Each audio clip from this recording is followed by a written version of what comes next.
जय राम जय जय राम श्री राम जय राम जय जय राम श्री राम जय राम जय जय राम श्री राम जय राम जय जय राम श्री राम जय राम जय जय राम श्री राम जय राम जय जय राम मंगल भवन अमंगल हारी मंगल भवन अमंगल हारी मंगल भवन अमंगल हारी मंगल भवन अमंगल हारी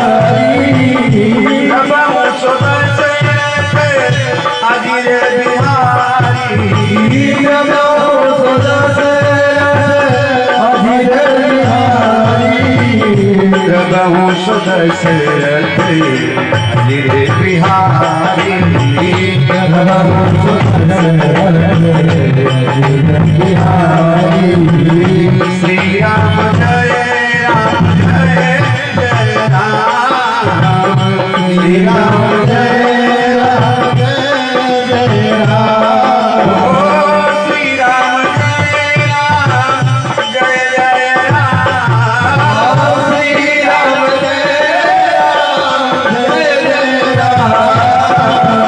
श्री राम जय राम जय जय राम श्री राम जय राम जय जय राम श्री राम जय राम जय जय राम श्री राम जय राम जय जय राम जनक सुता जग जननी जनक सुता जग जननी जनक सुता जग जननी जनक सुता जग जननी अतिशय प्रिय करुणा निधानी अतिशय प्रिय करुणा निधानी ताकि जुग पद अमर मनावनु ताकि जुग पद अमर मनावनु जासु कृपानि मन मति पावनु जासु कृपानि मन मति पावनु श्री राम जय राम जय जय राम श्री राम जय राम जय जय राम श्री राम जय राम जय जय राम श्री राम जय राम जय जय राम मंगल आमदे पूरी अति पावनी पूरी अति पावनी सरजू सरी कली कलुष रसावनी सरजू सरी कली कलुष रसावनी महावीर दिन हनुमाना महावीर दिन हनुमाना राम का सुजस आप बखाना राम का सुजस आप बखाना श्री राम जय राम जय जय राम श्री राम जय राम जय जय राम सागर शिवही नाई तब माता सागर शिवही नाई तब माता परिणाम विसर राम गुण गाथा परिणाम विसर राम गुण गाथा परिणाम विसर राम गुण गाथा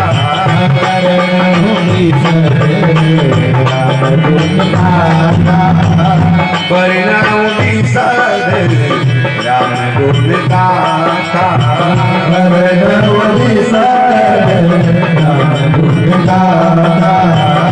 श्री राम जय राम जय जय राम श्री राम जय राम जय जय राम श्री राम जय राम जय जय राम श्री राम जय राम जय राम पवन कुमारे बल बल पावन ज्ञान धन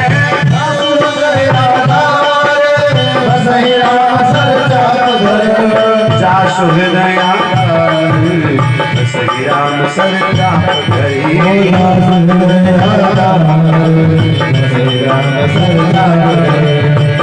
श्री राम जय राम जय जय राम श्री राम जय राम जय जय राम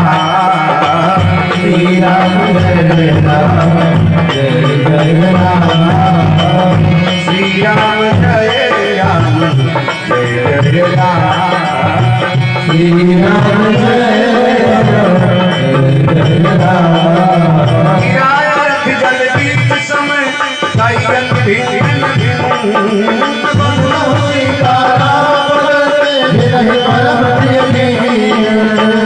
श्री राम जय राम जय जय राम श्री राम जय राम जय जय राम श्री राम जय राम जय जय राम श्री राम जय राम जय जय राम तुलसीदास जी के पद कमल बारंबार मनाए कथा कहूँ श्री राम की अनुमत हो सहाय आइए हनुमंत विराजिए कथा कहूँ मति अनुसार प्रेम सहित गति धरूं पधारिए पवन सकल सुमंगलदायक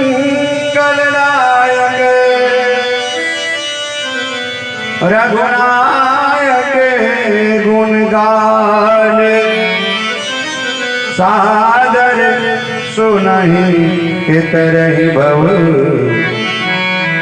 सिंधु बिना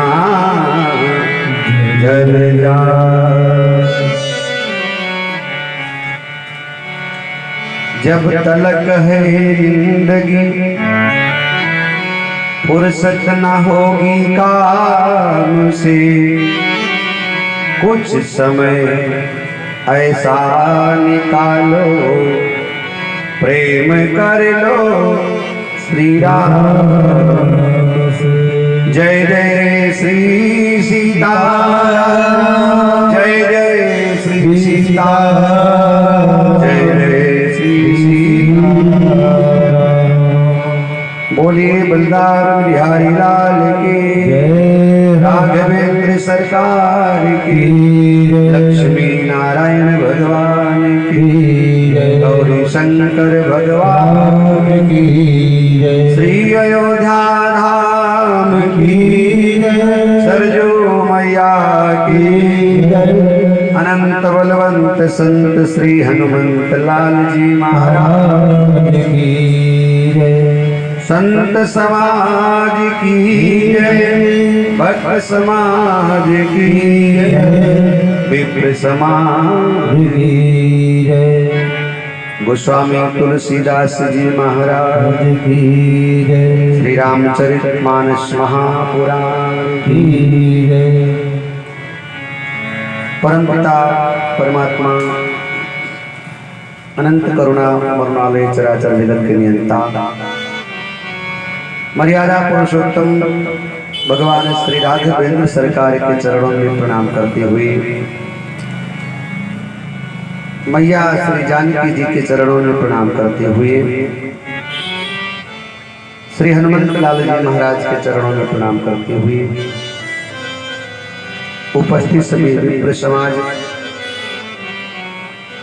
मातृ शक्ति बंधुओं, भाइयों बहनों, बुजुर्गों, धर्म प्रेमी सज्जनों, क्षेत्रवासी, नगरवासी, कॉलोनी वासी, जनता जनार्दन परमात्मा प्रेमियों, आइए अपने मन को भगवान के चरणों में लेकर चले जहाँ अद्भुत आनंद है। सती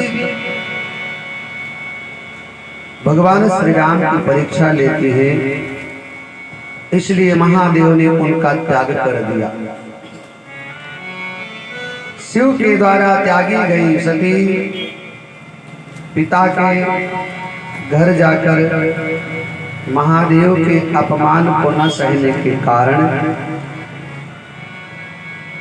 सती ने भी अपने शरीर को त्याग दिया।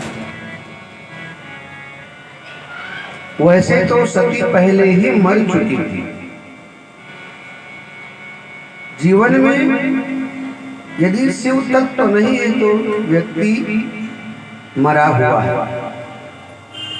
और मानस में गोस्वामी तुलसी बाबा ने लिखा कि 8 लोग इस पृथ्वी पर जीते जी मरे हुए के समान हैं। 8 लोग इस पृथ्वी पर 8 लोग जीते जी मरे हुए के समान हैं। उसमें एक व्यक्ति वो भी है जो विष्णु विमुख है।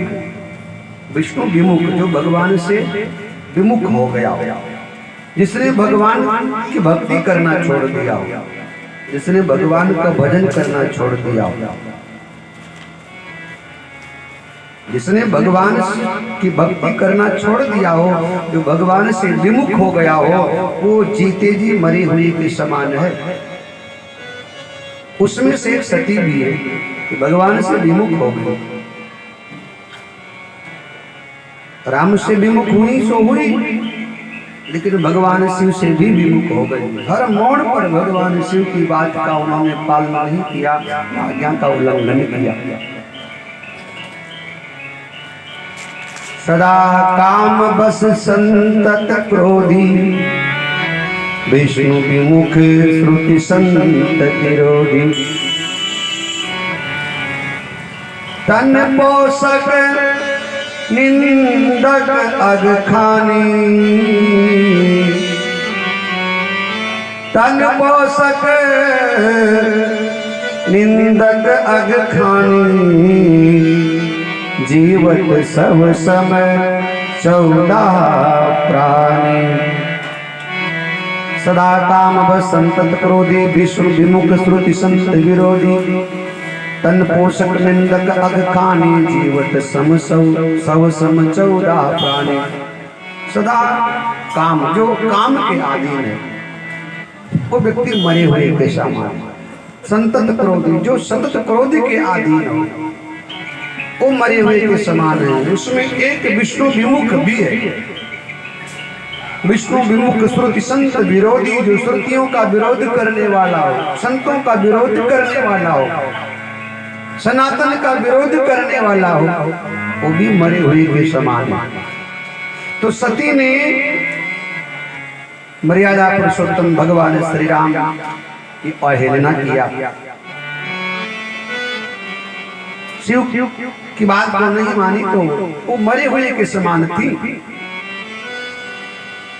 लेकिन अब तो पिता के घर जाकर के पूरी मर गई, शरीर जल गया।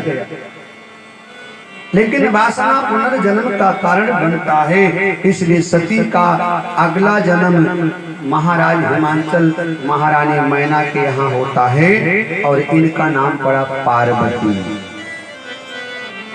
बोले पार्वती मैया की जय। पर्वतराज हिमांचल की बेटी होने के नाते पार्वती का जन्म हुआ और इनका नाम पड़ा पार्वती। पार्वती का जन्म हुआ तो महाराज हिमांचल ने बड़ा उत्सव मनाया और उत्सव मन रहा था। उसी समय नारद जी महाराज को किसी ने समाचार दे दिया, बाबा सती का जन्म हो चुका। हिमाचल के यहाँ पार्वती बनकर आ गई है। बस तो क्या था, बीड़ा उठाया नारद बाबा ने और चल पड़े महाराज हिमाचल के यहाँ। कि नारद समाचार जब पाए, नारद समाचार जब पाए, नारद समाचार जब पाए, नारद समाचार जब पाए, तो कही ये सिखाए,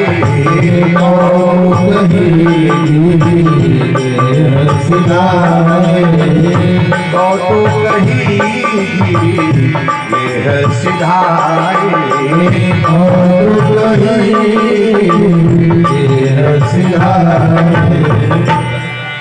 नारद जी महाराज को खबर लगी। खेल खेल में नारद बाबा को तो कहीं गिर गए सिधाए। महाराज हिमाचल के यहाँ पहुंच गए। अब नारद आए हैं। नारद का मतलब ऐसा, नारद नारद नारद का मतलब जो त्रिकालदर्शी है। नारद का मतलब जो समदर्शी है। नारद का मतलब जिसकी पहुंच सब जगह है। नारद का मतलब जिसकी बात को संसार का कोई व्यक्ति रद्द ना कर पाए, ना रद्द, जो कह दे वो कह दे, जिनका पहुंच सब जगह हो। विष्णु के यहाँ भी, ब्रह्मा के यहाँ भी, इंद्र के यहाँ, कुबेर के यहाँ, देवताओं के तो है ही, रावण के यहाँ, कंस के यहाँ, हिरण्यकश्यप के यहाँ, शिशुपाल के यहाँ, सब जगह जिनकी पहुंच और जिनके ऊपर सब लोग विश्वास भी कर लेते। ऐसे नारद जी महाराज का आगमन हुआ। तो नारद आए, महाराज हिमाचल को खबर लगी, साहब आई और महारानी मैना के समेत दोनों ने नारद बाबा का सत्कार किया, स्वागत किया। शैलराज बड़ आदर कीना, बड़ा सम्मान किया और पद पखारे बर आसन दीना, चरणों को धोया। क्यों ना उसको हर कदम पर जिंदगी अच्छी लगे, जिनको जीने के लिए सबकी खुशी अच्छी लगे, तब जलाने चाहिए तुमको मोड़े पर चिराग, जब हवाओं को भी तेरी रोशनी अच्छी लगे। क्यों ना उसको हर कदम पर जिंदगी अच्छी लगे, जिसको जीने के लिए सबकी खुशी अच्छी लगे। नारद बाबा आए, महाराज हिमाचल ने स्वागत किया, चरणों को धोया और चरणों को धो करके नारद बाबा को सुंदर श्रेष्ठ आसन पर बिठाया। पद पखार और आसन भर का मतलब श्रेष्ठ ऊंचे आसन पर बिठाया। एक साधु की सेवा कैसे होती है, एक संत की सेवा कैसे होती है, ये मानस बताती है। ये महाराज हिमाचल ने करके दिखाया। चरणों को धोया, सुंदर ऊंचे सिंहासन पर बिठाया और नारद बाबा के चरणों को धोकर चरणोदक का पान किया। फिर जो जल बचा था चरण धोने से, उस चरण धोने से बचे हुए जल को चरण धोया और चरण धोए हुए जल से नारद बाबा के चरणोदक से महाराज हिमाचल ने पूरे महल को सिंचित कर दिया। घर में छींटा लगाया, महलों में छींटा लगाया कि चरण सलील निज भवन सिखावा, चरण सलील निज भवन सिखावा, चरण सलील निज भवन सिखावा, चरण सलील सब भवन सिखावा, चरण सलील सब भवन सिखावा, चरण सलील सब भवन सिखावा, चरण सलील सब भवन सिखावा, चरण सलील सब भवन सिखावा। नारद बाबा के चरणों को धोया जल का छिड़काव पूरे महलों में किया है। फिर नारद बाबा के चरणों में दोनों पति पत्नी बैठ गए। आहा, साधु आए उसका सेवा करो, संत आए उसका सेवा करो, ब्राह्मण आए उसका सत्कार करो, अतिथि आए उसका आदर करो। कोई अतिथि आए, कोई साधु आए, कोई ब्राह्मण आए, कोई संत आए, उसका चरण धोलो, लक्ष्मी आपके घर में स्थिर रूप से विराजेंगे। हमारी प्राचीन संस्कृति बड़ी महान थी। हमारे यहाँ कोई श्रेष्ठ जन आते थे तो सबसे पहले परात में पानी लाकर उनके पांव धोया जाता था। दरवाजे पर ब्राह्मण आया, ब्राह्मण को भोजन कराना है तो पहले उसका पांव धोया जाता था। नारद बाबा ने महाराज हिमांचल के इस सेवा को महसूस किया। क्या गजब की सेवा नारद की हो रही है। राजा है, छोटे मोटे राजा नहीं, और केवल राजा नहीं है, बड़े परम विद्वान है महाराज हिमांचल। और विद्वान ही नहीं बल्कि वो बड़े ज्ञानी और बहुत बड़े भक्त है। आप कल्पना कीजिए वो व्यक्ति कितना महान होगा जिसकी बेटी पार्वती बनकर आई हो। तो छोटा मोटा व्यक्ति नहीं होगा, वो कोई साधारण व्यक्ति नहीं होगा जिसकी पुत्री पार्वती बनकर आई। हाँ, जिसको जगत की जननी के पिता बनने का सौभाग्य प्राप्त हुआ, तो हिमांचल कितने महान रहे होंगे। और पार्वती ऐसी किसी की बेटी नहीं बनती है। पार्वती का मतलब है श्रद्धा। जब आपकी श्रद्धा प्रबल होगी, आपकी श्रद्धा सुदृढ़ होगी, आपकी श्रद्धा मजबूत होगी, आपके जीवन में सेवा की भावना होगी, आपके जीवन में जब अभिमान नहीं होगा, अर्थात आप निराभिमानी बन जाएंगे, तब श्रद्धा आपके यहाँ जन्म लेगी, श्रद्धा आपके यहाँ उपजेगी, श्रद्धा आपके यहाँ उत्पन्न होगी। और ध्यान देना, जहाँ श्रद्धा है वही साधु आएगा, जहाँ श्रद्धा है वही संत आएगा।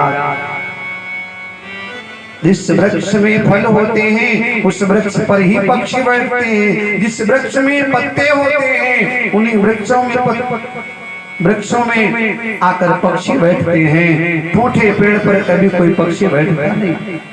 जिस तालाब में जल होगा उसी तालाब में पशु इकट्ठा होते हैं। मतलब कुछ है जीवन में तो कोई आएगा, और कुछ है ही नहीं तो कोई कैसे आएगा।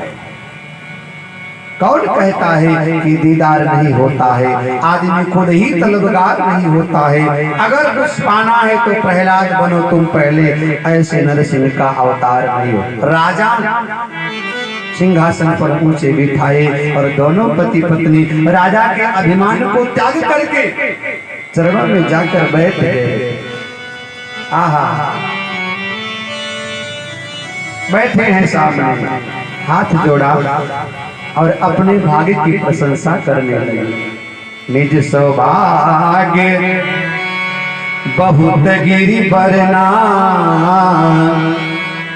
सुता बोली मेरी मुनि चरना। महाराज हिमांचल ने अपने सौभाग्य की प्रशंसा किया। ए बाबा, मेरे जैसा दुनिया में कोई भाग्यशाली नहीं। भगवान की बड़ी कृपा है, संतों का बड़ा स्नेह मिलता है, साधुओं का बड़ा आशीर्वाद है, ब्राह्मणों की बड़ी कृपा हमारे कुल खानदान के ऊपर है। महाराज, हमारे जैसा दुनिया में कोई दूसरा भाग्यशाली है ही। निज सौभाग्य बहुत गिरी पर, अपने भाग्य की प्रशंसा किया। हम में और हिमांचल में अंतर, हम में और हिमांचल में अंतर है।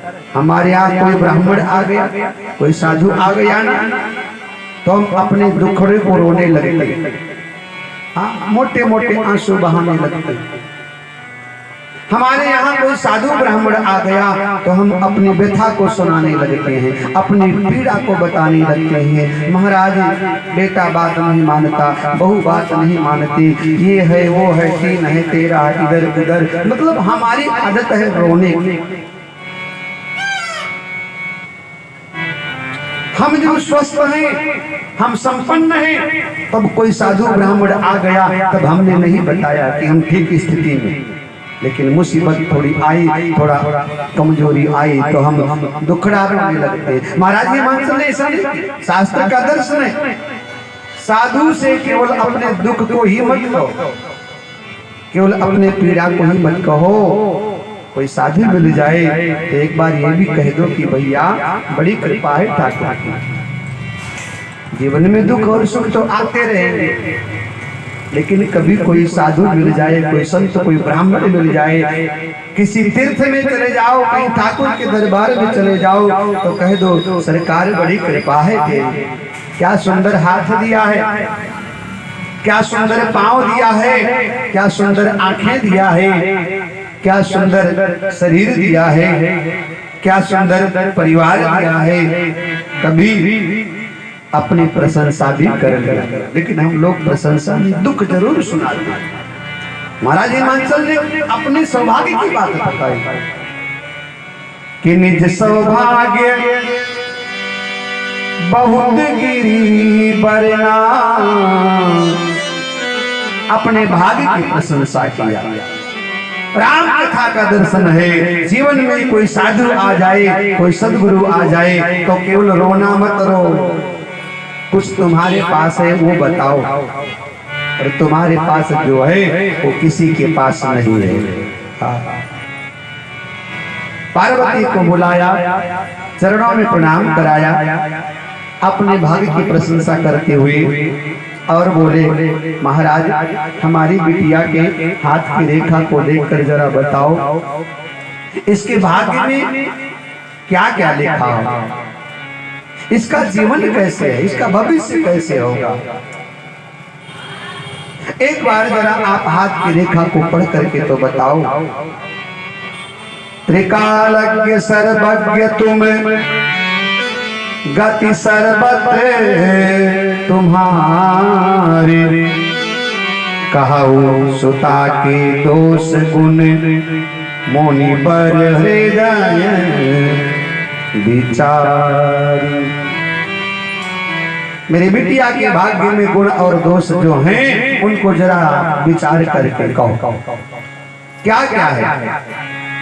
नारद बाबा ने पार्वती मैया की हाथ की रेखा को देखना प्रारंभ किया और बोल पड़े कि कहा मृदु हंसी गूढ़ मृदु बानी, कहा मोनि हंसी गूढ़ मृदु बानी, कहा मोनि हंसी गूढ़ मृदु बानी, कहा मृदु हंसी गूढ़ मृदु बानी, कहा मोनि हंसी गूढ़ मृदु बानी, कहा मोनि हंसी गूढ़ मृदु बानी, सुता तुम्हारी सकल जग खानी, सुता तुम्हारी सकल गुण खानी,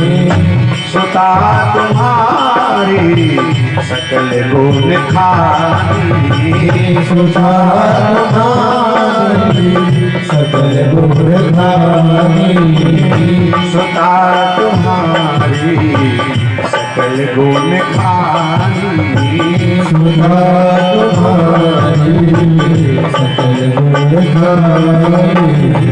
महाराज हिमाचल ने कहा राजन तुम्हारी बेटी संपूर्ण गुणों की भंडार है, मतलब दुनिया में जितने गुण हैं ना वो सब तुम्हारी बेटी से पैदा होते हैं।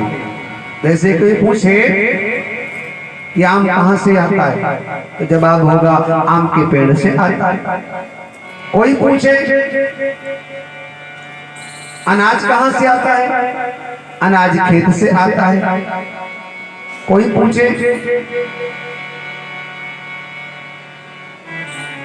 पानी कहाँ से आता है? तो पानी धरती से आता है।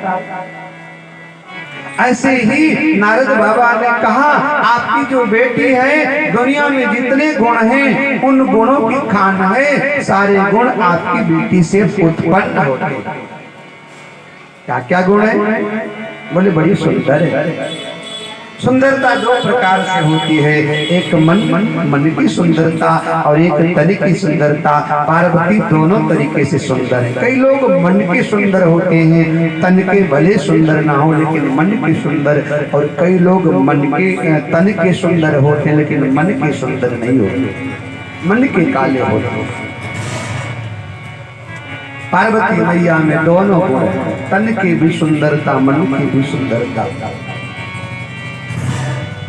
सुंदर सहज सुशील सयानी, सहज है, कोई दिखावा नहीं, कोई दिखावटीपना नहीं, कोई बनावटीपना नहीं, सहज है, सरल है, सुंदर है। और ये राम कथा का दर्शन है, एक गुण हर जीव में होना चाहिए। व्यक्ति को सहज होना ही चाहिए, मानव को सहज होना चाहिए, जिससे कि लोग आपसे मिल पाए, लोग आपके निकट आ पाए, लोग आपके निकट आकर के आपको अपना दर्द बता पाए। बड़ा हुआ तो क्या हुआ, जैसे पेड़ खजूर, पंछी को छाया नहीं, फल लागे अति दूर। इसलिए व्यक्ति को सहज होना ही चाहिए, व्यक्ति को सरल होना ही चाहिए। ये मानव का आभूषण है, ये मानव का गुण है, ये मानव का गहना है। सहज होना, सरल होना, ये मानव जाति का स्वाभाविक गुण है। इसलिए मानव जाति को सहज और सरल होना ही चाहिए। आपके आसपास आए कोई तो कहीं ऐसा ना हो आपके व्यवहार से वो आपके आसपास आना सके, आपके स्वभाव से कोई आपसे कटे ना। इसलिए स्वभाव को सहज बनाइए, सरल हो जाइए। सहजता और सरलता ये संपन्नता की निशानी है। आप सहज हैं और सरल हैं तो आप दुनिया में सबसे संपन्न हैं। आप सहज नहीं हैं, सरल नहीं हैं तो बहुत बड़ा मकान है, बहुत पैसा आपके पास है तो क्या हुआ, लोग आपसे कटे हैं, लोगों से आप कटे हुए। ये गुण है मानस का। पार्वती मैया सहज है और सरल है, सुंदर सहज सुशील सयानी, बड़ी समझदार होशियार है। नाम तो बोले अनेक नाम है, कोई उमा कहेगा, कोई अंबिका कहेगा, कोई दुर्गा कहेगा, कोई काली कहेगा, कोई जया कहेगा, कोई रमा कहेगा, कोई सावित्री, अनेक नाम है। दुनिया में जितने नाम हैं सब तुम्हारी बेटी से ही तो उत्पन्न हुए हैं। नाम उमा, अंबिका, भवानी। पर्वतराज हिमांचल की बेटी होने के नाते लोग इनको पार्वती कहेंगे। बोले पार्वती मैया की। सभी लक्षणों से संपन्न है। तुम्हारी पुत्री संतों को विशेष प्रिय होगी। मतलब जो साधु पुरुष हैं वो तुम्हारी बेटी की उपासना करेंगे, तुम्हारी बेटी की आराधना करेंगे, तुम्हारी बेटी का नाम लेकर तप करेंगे। नारद बाबा कहते हैं इसका जो सुहाग है ना वो हमेशा बना रहेगा, कभी नष्ट होने वाला नहीं। हे महाराज, और तो और संसार में इसके नाम से ही तुम जाने जाओगे। इसके नाम से दो प्रकार के लोगों का परिचय होता, या तो ये फलाने का बेटा है या फिर ये फलाने का बाप है। जैसे आज के संदर्भ में मोदी की माँ, तो मोदी की माँ को लोग जानते थे कि ये मोदी की माँ, मोदी की माँ। एक माँ का परिचय बेटे से हो रहा है। क्यों? बेटा महान है, बेटा महान है तो उस बेटे के महानता से माँ बाप का परिचय होता है कि ये फलाने की माँ है, ये फलाने के पिताजी। और यदि नारद बाबा कहते हैं संसार में तुम्हारी ख्याति फैलेगी तो तुम्हारी बेटी के कारण, कोई जानेगा तुमको कि तुम कौन हो तो तुम्हारी बेटी के नाम के कारण। संसार में अपनी पुत्री के कारण तुम ख्याति को प्राप्त करोगे, तुम्हारा सम्मान होगा, तुम्हारा नाम होगा, तुम्हारी प्रतिष्ठा समाज में बनी रहेगी। ऐसे तुम्हारी सुपुत्री के हाथ में लक्षण है। संसार में इसकी पूजा होगी, जो इसकी उपासना करेंगे उसको सब कुछ मिलेगा। दुनिया में ऐसा कुछ नहीं है जो तुम्हारी बेटी की उपासना करने से ना मिल जाए। महाराज हिमांचल बड़े गदगद हुए, महारानी मैना बड़ी प्रसन्न हुई, हमारी बेटी इतना भाग्यशाली है, इतने संपूर्ण लक्षणों से युक्त है। महारानी मैना सुन रही है, गदगद हो रही, हिमांचल सुनकर गदगद हो गए।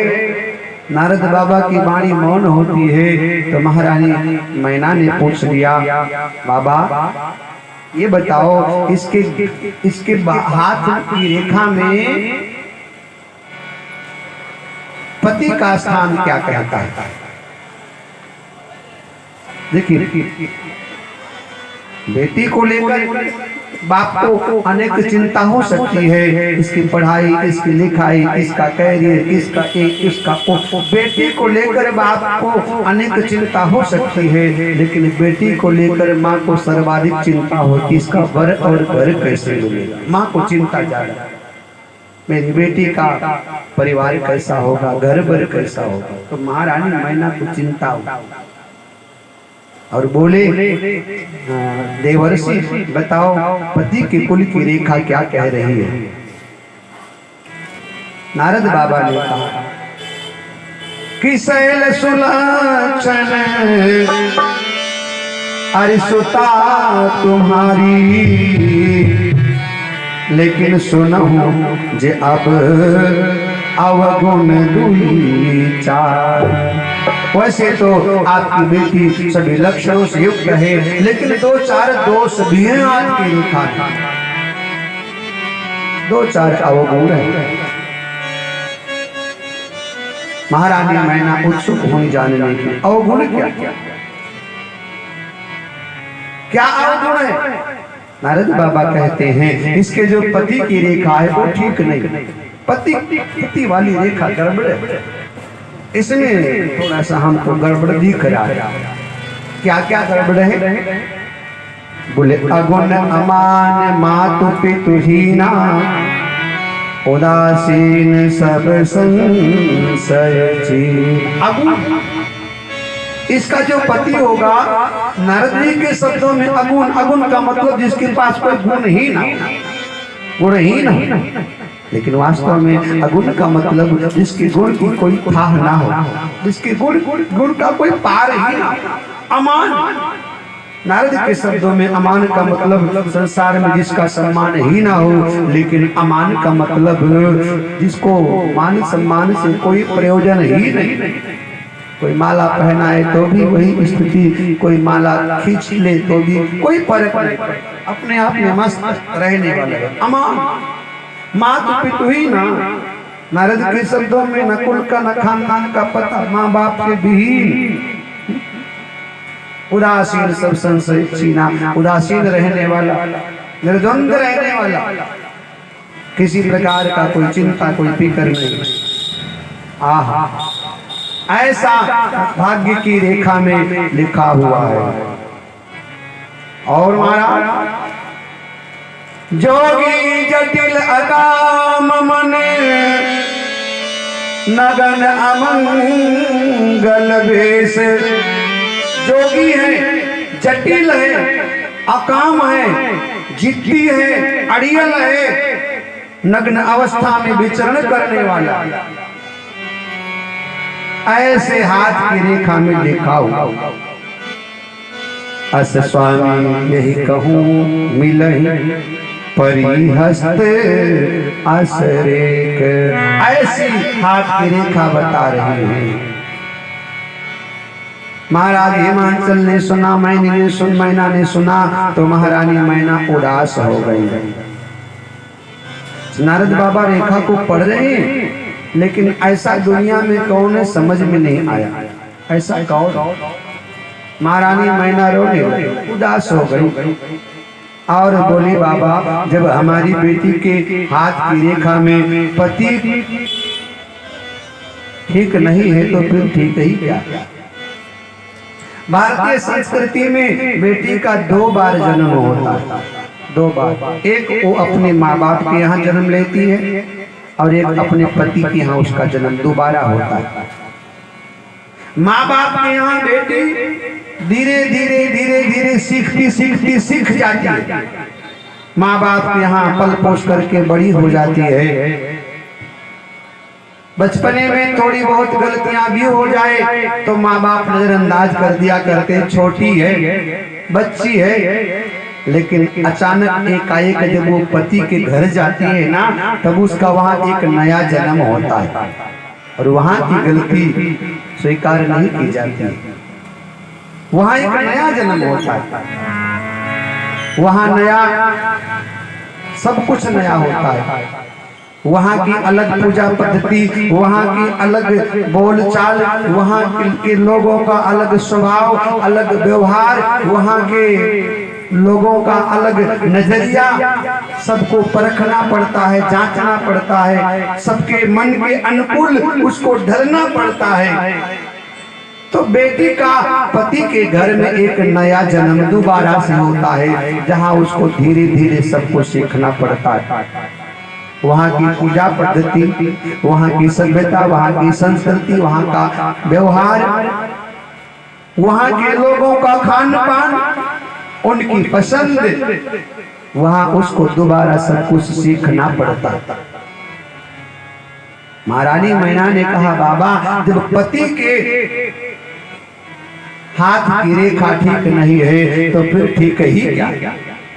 भाई बेटी बाप के घर जैसे तैसे पल जाती है, लेकिन नई चुनौती उसको विवाह के पश्चात होती है।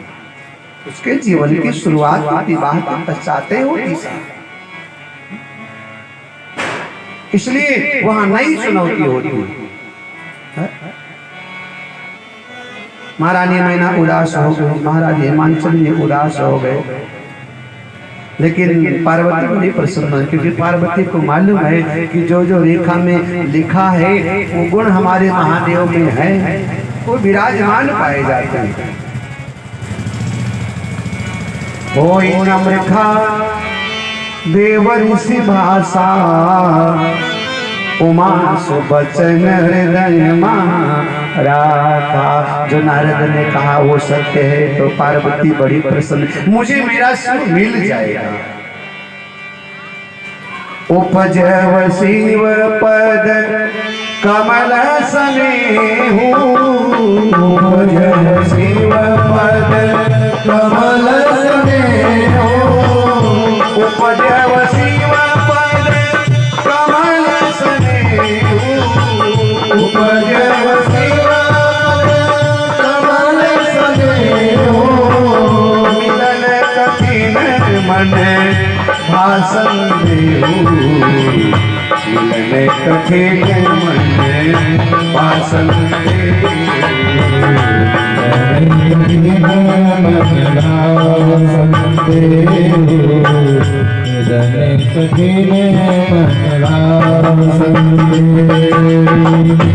उपजव शिव पद कमल स्नेहु, उपजव शिव पद कमल स्नेहु,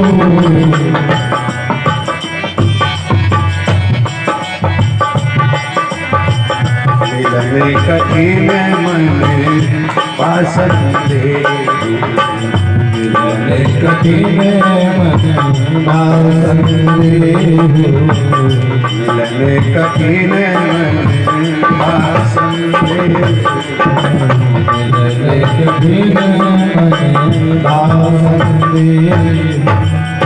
भगवान शिव के प्रति प्रेम तो उत्पन्न हुआ, लेकिन समस्या ये है कि भगवान शिव मिलेंगे कैसे। महारानी मैना नारद बाबा से कहती है, बाबा ऐसा कोई उपाय करो कि जो दुर्भाग्य सौभाग्य में लिख जाए। मेरी बेटी का विवाह ऐसे परिवार से हो जहां संपन्न परिवार हो। नारद बाबा बोल पड़े, कहा मुनि सही मंत्र सुनो कि जो विधि लिखा लीलार, तो देव दनुज नर नाग मुनि कौना में टर्नहार। नारद बाबा कहते हैं, राजन जो विधाता ने एक बार तुम्हारी बेटी के हाथ में लिख दिया उसको कोई मिटा नहीं सकता। जो लिख दिया वो लिख दिया। लेकिन अगले पल नारद महाराज विचार करने लगे, ऐसा कौन है दुनिया में, और समझ में आ गया ऐसा तो महादेव ही है, शिव ही है। नारद बाबा ने उपाय बता दिया। एक उपाय बताता हूँ, यदि विधाता ने चाहा तो काम बन जाएगा। कौन सा उपाय? अच्छा एक बात ध्यान रखना, हर दर्द की दवा है, हर मर्ज की औषधि है, हर समस्या का समाधान है। बस उसकी समाधान आपको ढूंढना पड़ेगा, खोजना पड़ेगा। हर दर्द की दवा है, हर मर्ज की दवा है, हर समस्या का समाधान है। अरे अंधेरा है तो अंधेरे के बाद उजाला भी तो है। नारद बाबा ने का उपाय है, इसलिए ध्यान रखना, हर हर हर चीज का उपाय है, हर वस्तु का विकल्प। सुख के बाद दुख है, दुख के बाद सुख है, गर्मी के बाद सर्दी है, सर्दी के बाद गर्मी है, धूप के बाद छांव है, छांव के बाद धूप है, सूखे के बाद बरसात है, बरसात के बाद सूखा है। हर दर्द की दवा है साहब। उपाय ये है कि जो मैंने बर के दोष बताए वो सारे के सारे दोष भगवान शिव में विराजमान हैं। और यदि तुम्हारी बेटी का विवाह भगवान शिव के साथ हो जाए ना, महादेव की कृपा हो जाए, तो जो दोष है वो गुण में बदल जाएगा। इसलिए एक काम करो, तुम अपनी बेटी को भगवान शंकर के तप के लिए प्रेरित करो। तुम्हारी बेटी भगवान शिव को पति के रूप में पाने के लिए जंगल में जाकर तप करे। ये बात महाराज हिमांचल और महारानी मैना के समझ में आ गया, क्योंकि भगवान शिव समर्थवान है और समर्थ को नहीं दोष गोसाई कि रवि पावक सुरसरी। समर्थ व्यक्ति को कभी दोष नहीं लगता, ये ध्यान रखना। समर्थवान व्यक्ति को दोष नहीं लगता है। एक सिपाही बॉर्डर पे खड़ा है और सामने से कोई घुसपैठिया घुस रहा है तो वो गोली चला देता है और उस सामने वाले घुसपैठिया का वध कर देता है, उसको दोष नहीं लगता। कोई आतंकवादी यदि गलत नियति से प्रवेश कर जाए देश में, तो सिपाही जो बॉर्डर पे खड़ा हुआ है यदि वो उनका एनकाउंटर कर देता है तो उसको दोष नहीं लगता है, बल्कि उसका प्रोत्साहन होता है, उसकी पदोन्नति होती है, उसको मेडल मिलता है।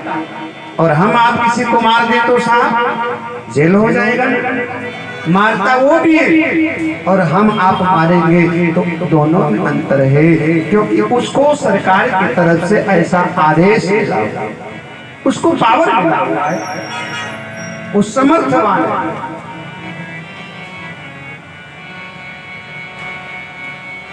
हमारे घर के आगे कोई एक बाल्टी पानी उलेड़ दे तो हम झगड़ा कर लेते हैं, हमारे घर के आगे पानी क्यों गिरा दिया।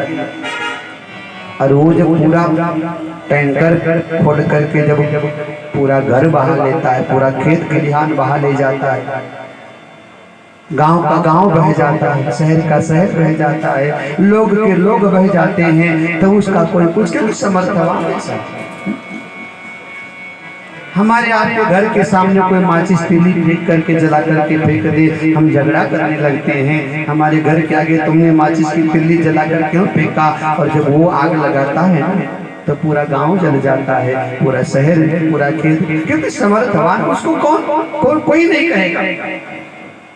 हम आप किसी को मारे तो हमें आपको दंड मिलेगा, सजा होगी, लेकिन वो जब मारता है साहब तो कोई क्योंकि समर्थ, तो समर्थ को नहीं अरि दोष गोसाई कि रवि पावक सुरसरी। अग्नि समर्थवान, सूर्य नारायण भगवान समर्थवान है, नदियां समर्थवान हैं, ईश्वर समर्थवान है, परमात्मा शिव समर्थवान है। इसलिए यदि तुम्हारी बेटी का विवाह शिव के साथ हो जाए तो भगवान शिव दोष को भी गुण में बदल सकते हैं। मेट कठिन कुआं उबाल के, ये महाराज सुनो, तुम्हारी बेटी का भाग्य बदल जाएगा, क्योंकि इच्छित फल बिनु शिव अवराधे, रही न कोटि जोग जप साधे। इच्छित फल बिनु शिव अवराधे, रही न कोटि जोग जप साधे। इच्छित फल बिनु शिव अवराधे, इच्छित फल बिनु शिव अवराधे, लही न कोटि जोग जप साधे। इच्छित फल बिनु शिव अवराधे, लही न कोटि जोग जप साधे। इच्छित फल बिनु शिव अवराधे, लही न कोटि जोग जप साधे। भगवान शिव की उपासना के बिना कोई चाहे कि मुझे मनु अनुकूल फल मिल जाए तो संभव नहीं। अलग अलग देवताओं की पूजा करना पड़ता है, अलग अलग कामनाओं को लेकर, लेकिन सभी प्रकार कामना को पूरा कराना है तो भगवान शिव की अकेले उपासना कर, वो सब देते, बाकी देवता थोड़ा थोड़ा देते सब हैं। सरस्वती विद्या देती है, गणेश बुद्धि देते हैं, ऐसे सब देवता अलग अलग थोड़ा थोड़ा देते हैं, लेकिन एक ऐसे देवादिदेव महादेव हैं जो सब कुछ देते हैं। विद्या भी देंगे, बुद्धि भी देंगे, बल भी देंगे, यश भी देंगे, प्रतिष्ठा भी देंगे, ऐश्वर्य भी देंगे, और मजे की बात है वो सबको देते हैं। उनके यहाँ से कोई कभी खाली नहीं लौटा। दैत्यों को दिया, देवताओं को दिया, मनुष्यों को दिया, रावण गया तो उसको भी दिया, हिरण्यकश्यप गया तो उसको दिया, जो भी गया कभी खाली नहीं लौट कर कोई आया, सबको देते। भगवान शिव के यहाँ सब आश्रय पाते हैं, जिनको दुनिया ठुकरा देती है उनको महादेव स्वीकार कर लिया करते हैं। भूत और प्रेत उनको कोई स्वीकार नहीं करता। भूत प्रेत कहीं थोड़ा बहुत यदि घुस जाए, प्रवेश कर जाए तो कोई बालाजी जाकर उनको भगाएगा, कोई मंत्र के द्वारा, कोई झाड़ा झटकाना के द्वारा, कोई उनको ठिकाने नहीं लगाता, अपने आसपास आने नहीं देता। लेकिन भगवान शंकर कहते हैं बेटा आ जाओ, तुम्हारा भी स्वागत है। भूत प्रेतों को भी महादेव आश्रय देते हैं। और इतना ही नहीं, जहरीले जंतु सांप और बिच्छू इनको भी भगवान शंकर अपना आभूषण बना लिया करते हैं। ऐसे भगवान शिव सब कुछ देने वाले महादेव। इसलिए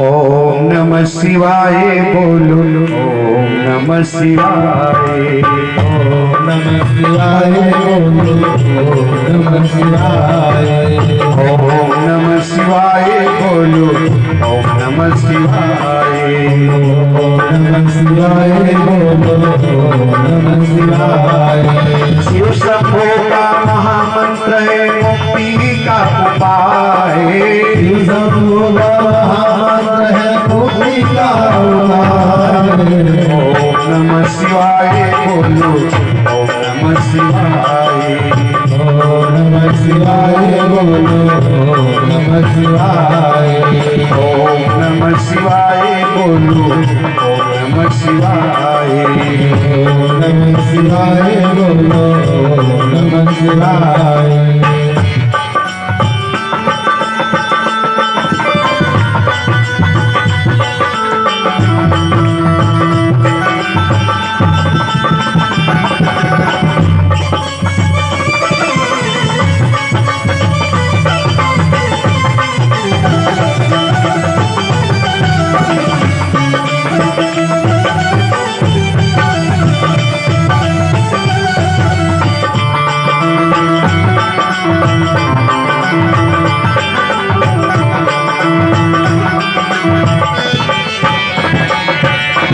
जब जब डोले जीवन नैया शिव की महिमा गाओ शिव की महिमा गाओ शिव की महिमा गाओ सारे जग के हैं मुख्य भैया शिव की शरण में आओ शिव की शरण में आओ शिव की शरण में आओ संकट आए कष्ट रुलाए संकट आए कष्ट रुलाए संकट आए कष्ट रुलाए संकट आए कष्ट रुलाए जब जब जी घबराए ओम नमः शिवाय बोलो ओम नमः शिवाय ओम नमः शिवाय बोलो ओम नमः शिवाय संकट आए कष्ट रुलाए संकट आए कष्ट रुलाए संकट आए कष्ट रुलाए संकट आए कष्ट रुलाए जब जब जी घबराए ओम नमः शिवाय बोलो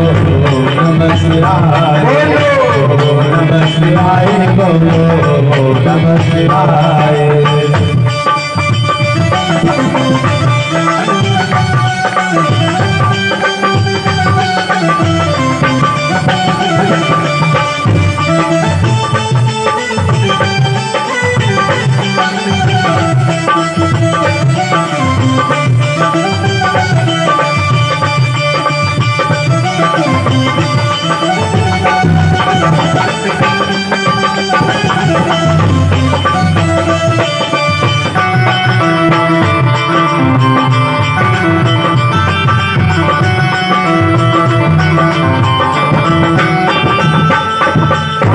चंद्रमा पे सोहे गले सर की माला गले सर की माला गले सर की माला आधा चंद्रमा पे सोहे गले सर की माला गले सर की माला गले सर की माला तेरी धारी के तेज से पाए सूरज भी उजाला सूरज भी उजाला सूरज भी उजाला डम डम डमरू बोले शिव का नम डमरू बोले शिव का डम डमरू बोले शिव का नम डमरू बोले शिव का सातों स्वर लहराए ओम नमः शिवाय बोलो ओम नमः शिवाय ओम नमः शिवाय बोलो ओम नमः शिवाय ओम नमः शिवाय बोलो ओम नमः शिवाय शिव शंभो का महामंत्र है मुक्ति का उपाय शिव शंभो का महामंत्र है मुक्ति का उपाय ओम नमः शिवाय बोलो ओम नमः शिवाय ओम नमः शिवाय बोलो ओम नमः शिवाय बोलिए शंकर भगवान की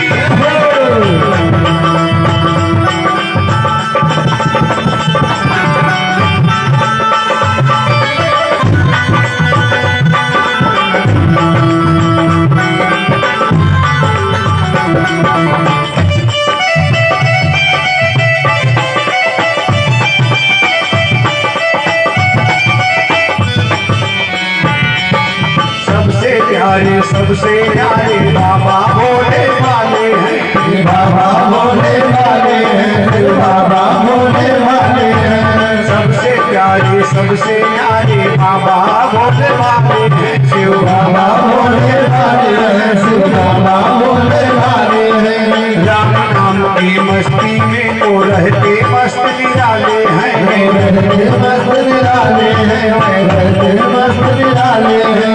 राम नाम की मस्ती में वो रहते मस्त निराले हैं। रहते मस्त निराले हैं, रहते मस्त निराले हैं। अरे बम बम भोले कहते जाओ, बम बम भोले कहते जाओ, बम बम भोले कहते जाओ, तो सब आगे जाए। ओम नमः शिवाय, ओम नमः शिवाय, ओम नमः शिवाय, ओम नमः शिवाय। ओ बम बम भोले कहते जाओ, बम बम भोले कहते जाओ, बम बम भोले कहते जाओ, बम बम भोले कहते जाओ। तो सब आए जाए।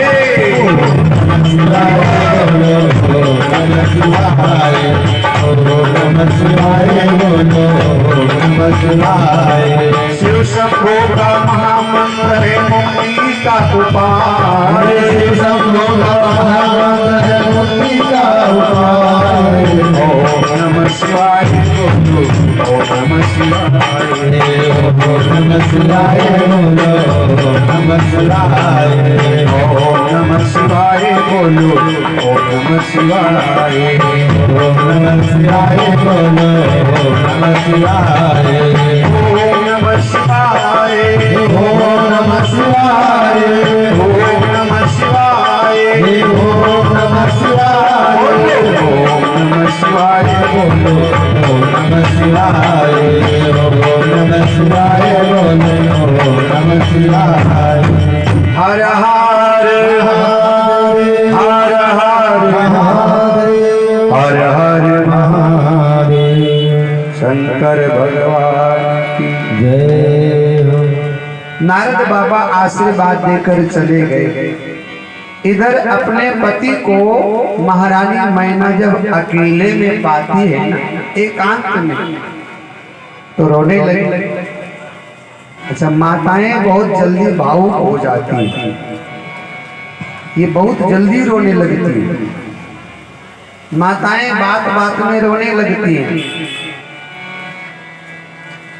पति कुछ कह दे तो रोने लगेगी, बेटा जोर से थोड़ा बोले तो रोने लगेंगी, और बहू भी थोड़ा बहुत यदि तो भी भावुक हो जाती है। और हमारे महात्मा लोग कहते हैं कि भगवान ने माताओं के खोपड़ी पे पानी की टंकी भर के रख दिया। जैसे टंकी में टोटी फिट होता है, टोटी खोलो पानी गिरने लगता है, ऐसे भगवान ने माताओं की खोपड़ी पे पानी की टंकी फिट कर रखी है। और जरा सा कोई घर में बात होती है तो वो दोनों टोटियां तुरंत खुल जाती है। भावुक होती। महारानी मैना भावुक हो गई, अपने पति को अकेले में पाकर चरणों से लिपट करके रोने लगी। महाराज, ये नारद बाबा क्या बोल गए? महाराज जी मांचल ने कहा, सुनो, नारद बाबा जो बोल गए सत्य बोल गए, उनकी बात को कोई टाल नहीं सकता। तो महारानी मैना ने कहा, तो सुनो, मेरा भी एक प्रण है।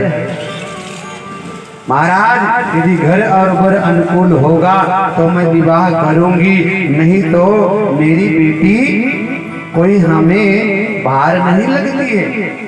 मैं अपनी बेटी का विवाह ऐसे प्रतिकूल वर के साथ कदापि नहीं करूंगी। नत कन्या गुरुराय कुमारी कंत उमा मम प्राण प्यारी। हे पतिदेव, मेरी बेटी मुझे प्राणों से अधिक प्रिय है। ऐसे अरे गैरे नत्थु खैरे के हाथ में थोड़ो सौंप दूंगी। ठीक ठाक वर होगा, अच्छा परिवार होगा तो अपनी बेटी ब्याहूंगी, नहीं तो अपने घर में ताउम्र बिठा करके रखूंगी।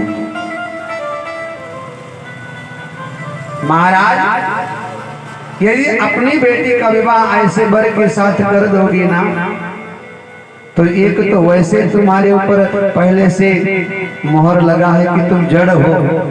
पहाड़ का मतलब जड़, जड़वत। एक तो लोग तुम्हें वैसे ही जड़ कहते हैं, पहाड़ जड़ जड़, पहाड़ को जड़ कहा गया है।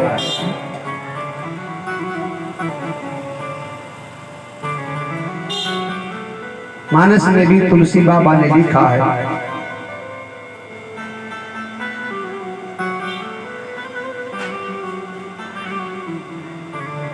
कि नदियां जड़वत है, पहाड़ जड़वत है।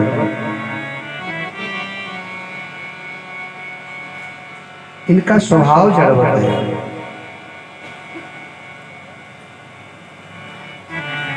अब पहाड़ पे कोई लाठी मारेगा तो पहाड़ को कोई फर्क नहीं पड़ेगा।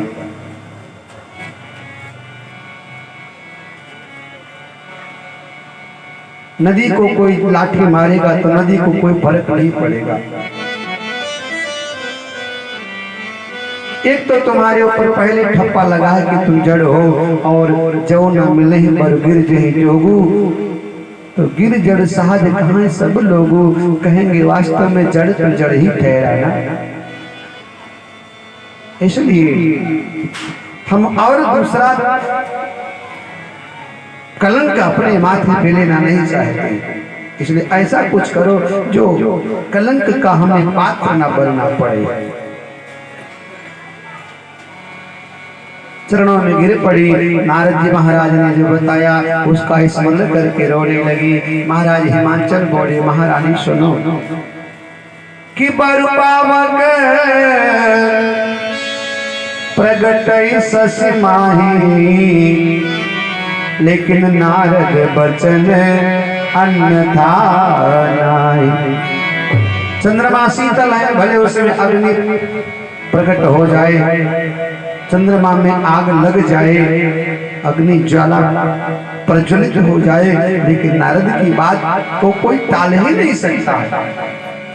इसलिए प्रिया सोच बस परिहरऊ, सुमिरऊ श्री भगवान, पार्वती निर्मयऊ जहि सोई करी है कल्याण। हे महारानी, जिसने पार्वती को जन्म दिया है वही पार्वती मैया का कल्याण भी करेगा, वही पार्वती का भला भी करेगा। अब तुम अपनी बेटी से अधिक स्नेह रखती हो तो एक काम करो, अपनी बेटी को कहो जाकर भगवान शंकर को वर के रूप में पाने के लिए जंगल में तप करे, और कोई दूसरा उपाय नहीं है, कोई दूसरा चारा नहीं है।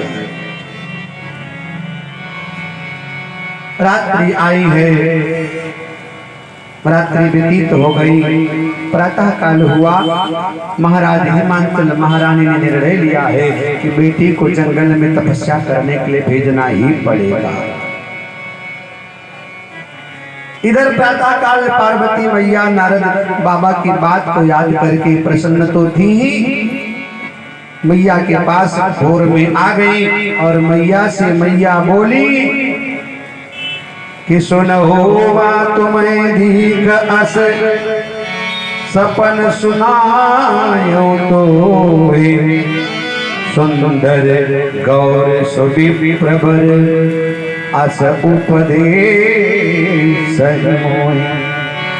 महारानी मैना से पार्वती मैया ने कहा, हे मैया, बोली हाँ बेटी, आज मैंने रात्रि के अंतिम प्रहर में ब्रह्म मुहूर्त में एक बहुत सुंदर सपना देखा। बेटी क्या देखा है? महारानी मैना कहती हैं, बता। पार्वती मैया बोली, माँ मैंने देखा है एक गौर वर्ण का ब्रह्मचारी ब्राह्मण बालक आया है, सुंदर गौर सुमित प्रभर, सुंदर है, गौर वर्ण का है, ब्रह्मचारी ब्राह्मण का बालक आया हुआ है।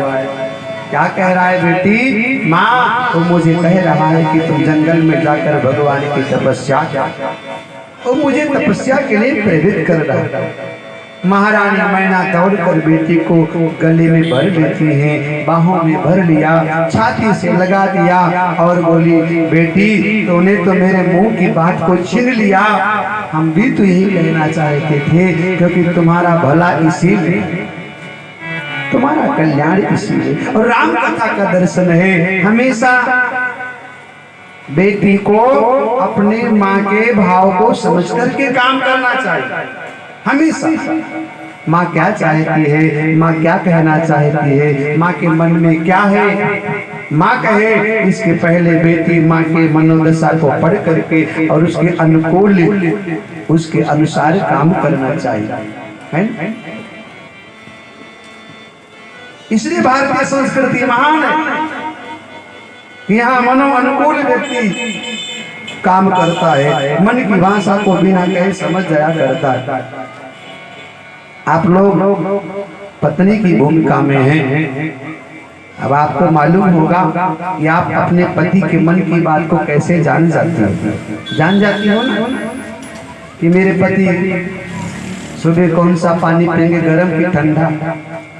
और आपको मालूम है कि उनको नहाने के बाद गर्म पानी चाहिए, तो आपको मालूम है तो वो मांगे, इसके पहले आपने गर्म पानी दे दिया एक गिलास, तो कितने खुश हो जाते। तो भारतीय संस्कृति में पत्नी भी अपने पति के मनो अनुकूल बात को समझ करके वैसा व्यवहार करती है। गंगा पार करने के बाद राम जी के मन में ख्याल आया, केवट को देने के लिए कुछ है नहीं, तो भगवान के मन की बात सीता जी ने पकड़ लिया। और सिया पिया की अरे जानी निहारी, तो मणि मुदरी मन मोदिते। सीता जी ने अपने पति के मन की बात को पकड़ लिया कि मेरे पति सोच रहे हैं इस समय केवट को देने के लिए कुछ नहीं है। भगवान ने कहा नहीं, सीता जी जान एक बेटे को अपने बाप के मन की बात को समझ लेना चाहिए कि बाप हमारा हमसे क्या अपेक्षा करता है, उसके मन में है क्या, उसको क्या चाहिए। और आज के संदर्भ में बेटा बाप के मन की जानता नहीं, जानना ही नहीं चाहता। और आज के संदर्भ में कोई बाप बेटे से धन नहीं चाहता है, बाप चाहता है मेरा बेटा अच्छे रास्ते पर चले, वो अपने और अपने परिवार का बखूबी भरण पोषण कर ले। इससे बड़ी खुशी बाप के लिए और क्या हो सकती है। तो महारानी मैना ने कहा, बेटी तुमने तो मेरे मन की बात को छीन लिया, इसी में तुम्हारा कल्याण है, इसी में तुम्हारी भलाई है। और महारानी मैना ने कहा, बेटी जाओ, क्योंकि लहरों से डरकर कभी नौका पार नहीं होती, कोशिश करने वालों की कभी हार नहीं होती।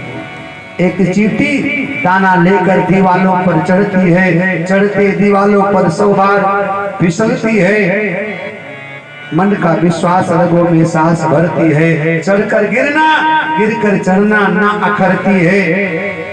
लेकिन गिरकर चढ़ना चढ़कर गिरना ना अखरती है, लेकिन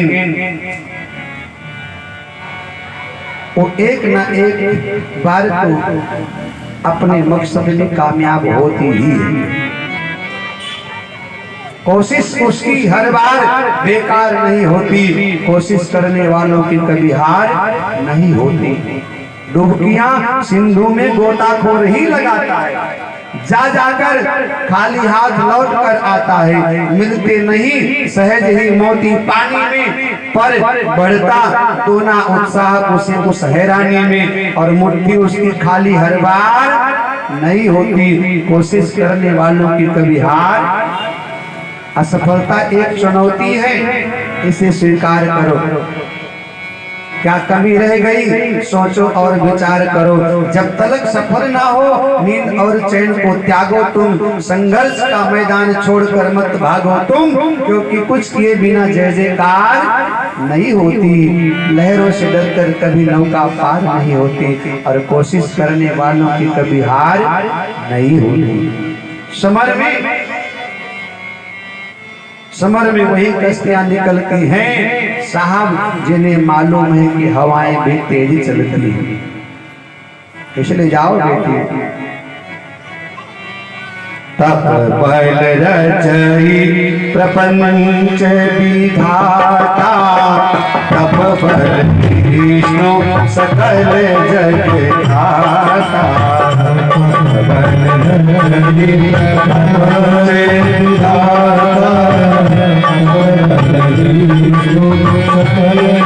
विधाता, तप बल सब करहि संहारा।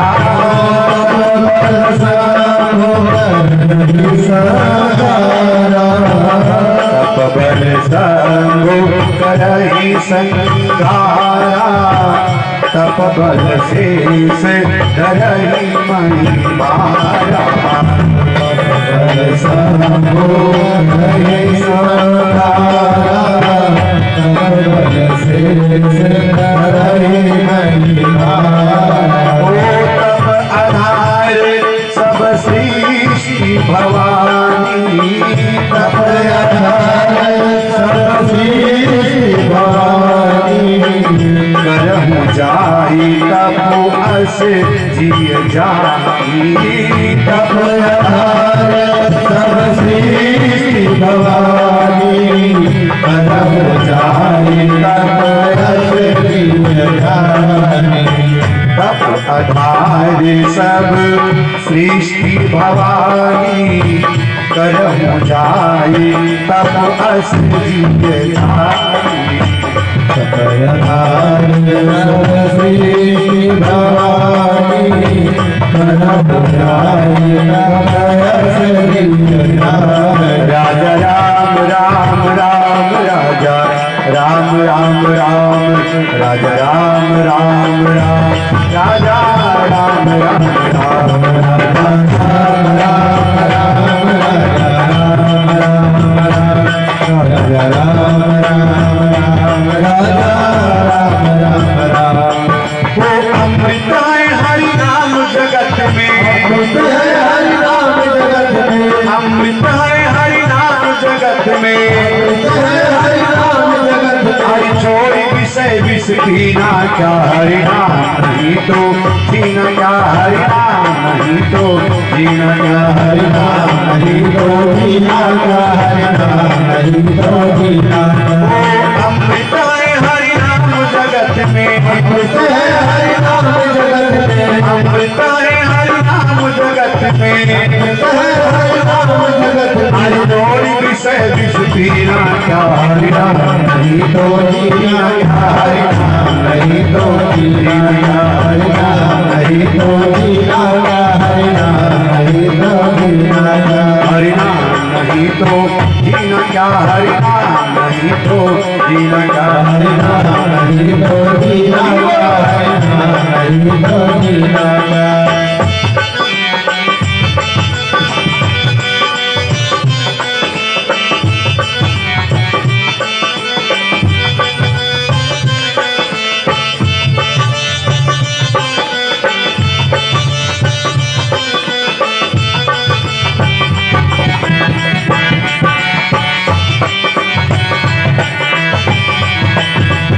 काल सदाय अपने रस डोले, ना जाने कब सिर चढ़ी बोले, ना जाने कब सिर चढ़ी बोले, ना जाने कब सिर चढ़ी बोले। काल सदाय अपने रस डोले, ना जाने कब सिर चढ़ी बोले, ना जाने कब सिर चढ़ी बोले, ना जाने कब सिर चढ़ी बोले। हरि का नाम जपो निशिवासर, हरि का नाम जपो निशिवासर, हरि का नाम जपो निशिवासर, हरि का नाम जपो निशिवासर। हरि ईसवी वर्ष महीना, क्या हरि नाम नहीं तो जीना, क्या हरि नाम नहीं तो जीना, क्या हरि नाम नहीं तो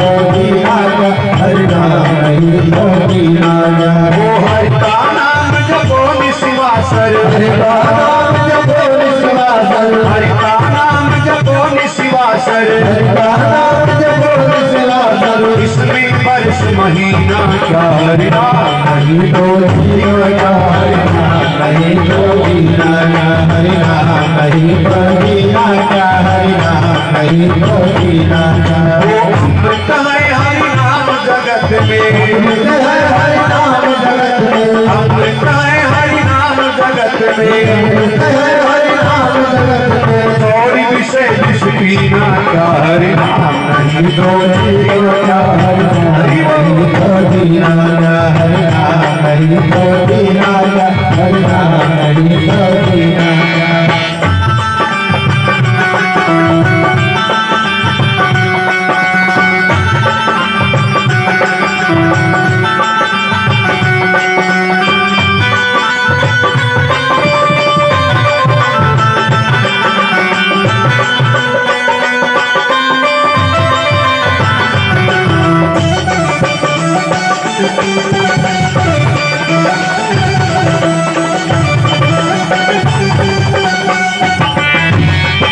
तीरथ है हरि नाम तुम्हारा नित्य फिरता मारा मारा फिर जो बिरला मारा फिर जो बिरला मारा तीरथ है हरि नाम तुम्हारा नित्य फिरता मारा मारा फिर जो बिरला मारा फिर जो बिरला मारा अंत समय हरि नाम न आवे समय हरि नाम आवे अंत समय हरि नाम न आवे समय हरि नाम आवे काशी और मदीना क्या हरि नाम नहीं तो जीना क्या हरि नाम नहीं तो जीना क्या हरि नाम नहीं तो जीना क्या हरि नाम नहीं तो जीना क्या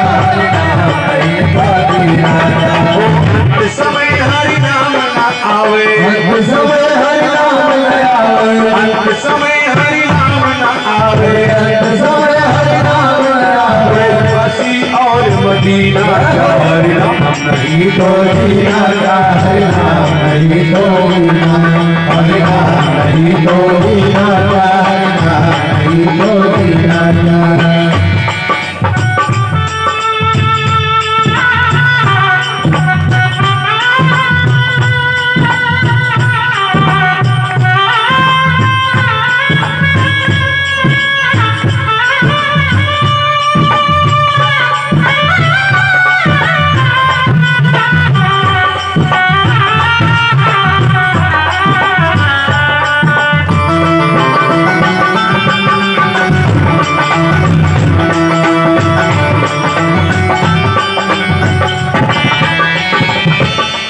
भूषण से सब अंग सजावे रचना पे हरि नाम आवे रसना पे हरि नाम आवे रसना पे हरि नाम आवे भूषण से सब अंग सजावे रचना पे हरि नाम आवे रसना पे हरि नाम आवे रसना पे हरि नाम आवे देह पड़ी रह जाए नहीं पर देह पड़ी रह जाए पर देह पड़ी रह जाए नहीं पर देह पड़ी रह जाए पर कुंडल और नगीना का हरि नाम नहीं तो जीना क्या हरि नाम नहीं तो जीना क्या हरि नाम नहीं तो जीना क्या हरि नाम नहीं तो जीना क्या देह पड़ी रह जाए नहीं पर देह पड़ी रह जाए पर देह पड़ी रह जाए नहीं पर देह पड़ी रह जाए पर कुंडल और नगीना का हरि नाम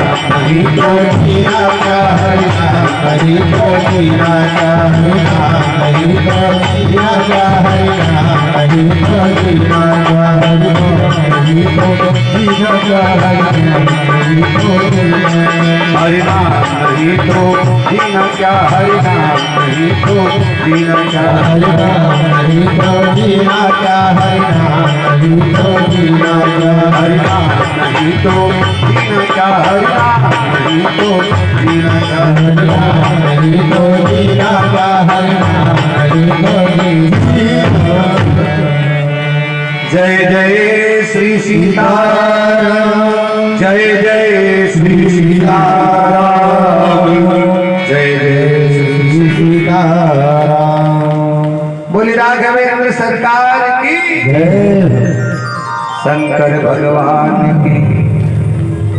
पार्वती मैया को महारानी मैना ने बताया, हे बिटिया, तप बल रचय प्रपंच विधाता, ये जो सृष्टि देख रही हो ना, ये तपस्या के आधार पर ही ये बनी है। ब्रह्मा जी ने तप करके सृष्टि की रचना किया और तप करके ही विष्णु भगवान ने सृष्टि का पालन किया है।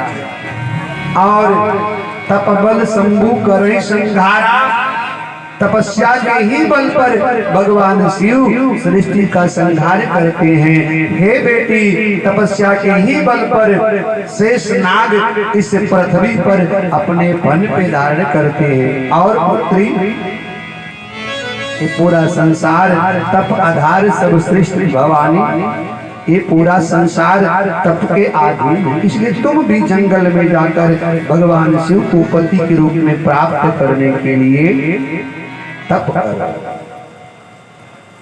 महारानी मैना महाराज हिमांचल को प्रणाम करके, महारानी मैना हिमांचल से विदा लेकर पार्वती मैया जंगल में तपस्या करने के लिए चल पड़ी। तुलसी बाबा लिखते हैं, उर्धरि उमा प्राणपति चरना, जाय विपिन लागी तप करना, अति सुकुमार न तन तप जोगु, पति पद सुमिर तजो सब भोगु। देखिए, शरीर कोमल है, अवस्था छोटी है, अति सुकुमार, कम उम्र है, तपस्या के लायक नहीं है, लेकिन पति पद सुमिर तजो सब भोगु। देखिए, अपने शिव को पाने के लिए पार्वती मैया ने सभी प्रकार के भोगों को त्याग दिया। देखिए, भोग को यदि पकड़ती तो शिव नहीं मिलता, क्योंकि जहाँ राम तहाँ काम नहीं, जहाँ काम नहीं राम, तुलसी कैसे रह सके रवि रजनी एक ठाम। अंधकार और प्रकाश का मेल नहीं खाता, अंधेरा भागेगा उजाला आएगा तो अंधेरे उजाले का कभी मेल हुआ नहीं। पार्वती महलों में जन्म लेती है, राजकुमारी है, महल में तमाम प्रकार के ऐश्वर्य हैं, भोग है, सुख है, सुविधाएं, साधन है, सब कुछ है। यदि महिलाओं के भोग में लिप्त हो जाती तो शिव नहीं मिलता। इसलिए पति पद सुमिर तजो सब भोगु, भगवान शिव का स्मरण करके पार्वती मैया ने संपूर्ण भोगों को त्याग दिया। यद्यपि तपस्या के लिए उनकी उम्र नहीं थी, कच्ची उम्र है, खेलने कूदने की उम्र है, उस उम्र में जंगल में जाकर भगवान का कठिन व्रत करना प्रारंभ कर दिया। उर्धरि उमा प्राणपति चरण, उर्धरि हृदय में भगवान शिव के चरणों पर स्थापित कर दिया। हाँ, काम के पहले नजर अंजाम आना चाहिए, काम के पहले नजर अंजाम आना चाहिए, और दिल के पहले जुबा पे नाम आना चाहिए। और मैया को लग रहा है कि मोहब्बत में दिल आज घबरा रहा है, तसव्वुर हकीकत हुआ जा रहा है। यूं तो यहाँ से है कोसों महादेव महादेव, मगर मुझको कुछ नजर आ रहा है।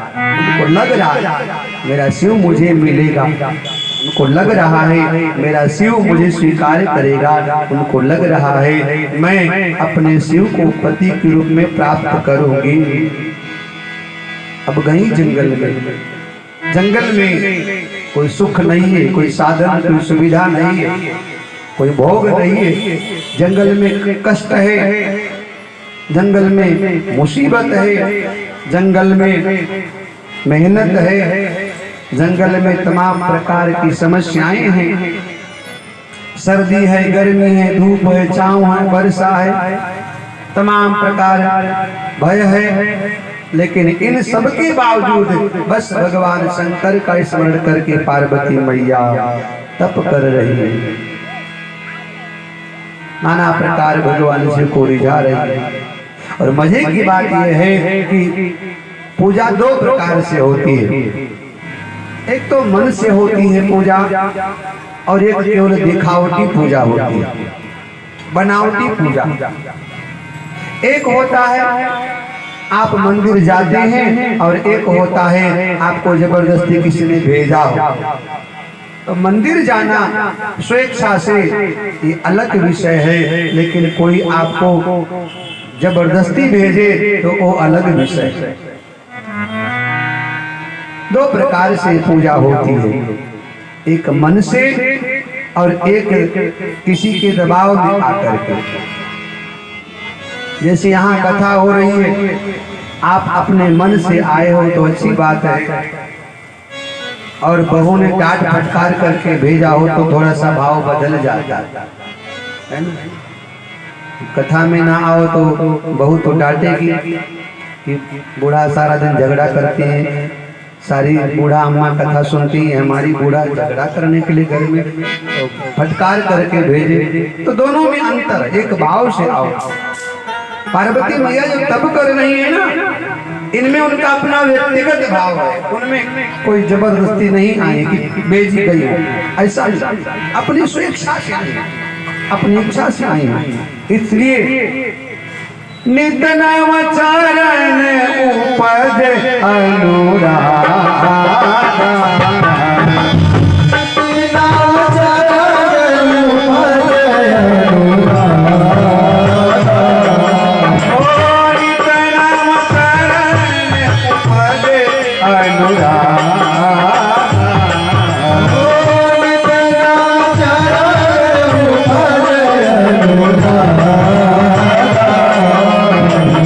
बिसरी दे तपाई मनिया, बिसरी दे तपाई मनिया,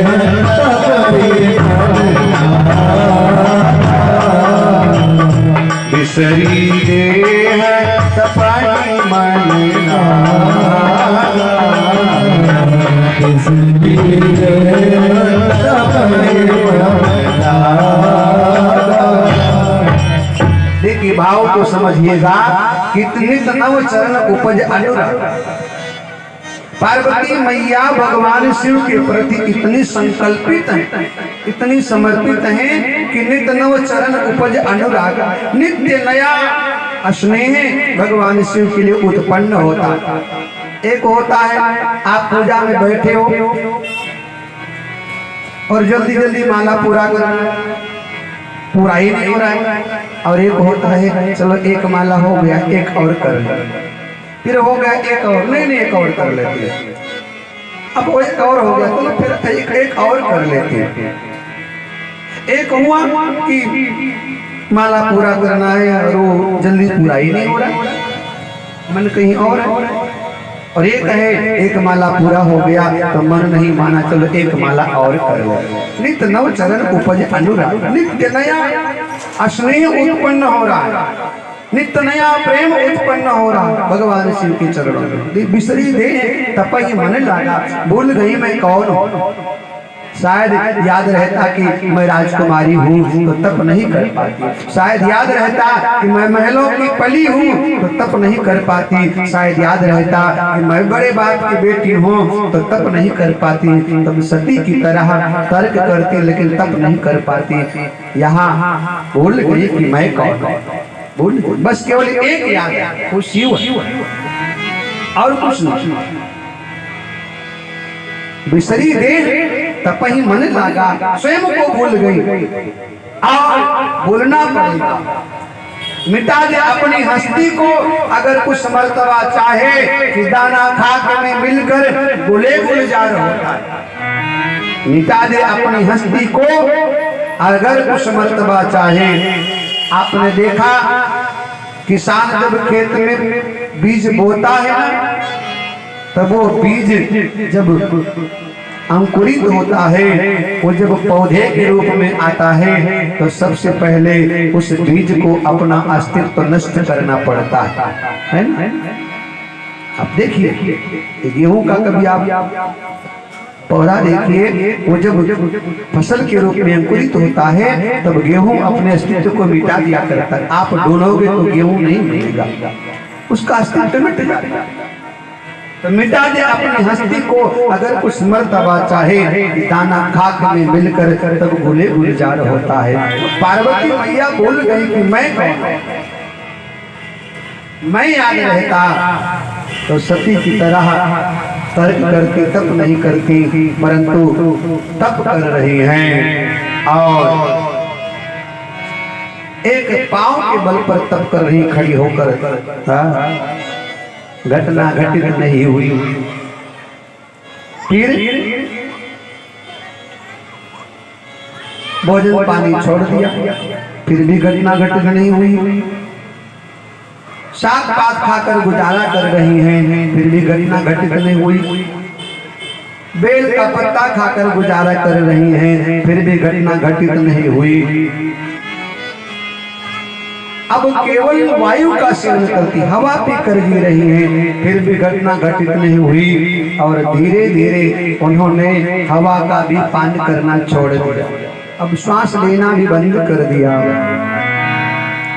गौरा नाच रही पर्वती पर शिव को पति बनाने को।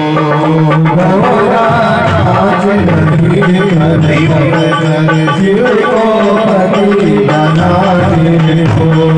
गौरा नाच रही पर्वती पर शिव को पति बनाने को।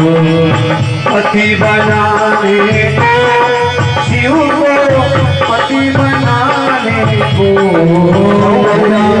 नाच रही पर्वत पर शिव को पति बनाने को। गौरा नाच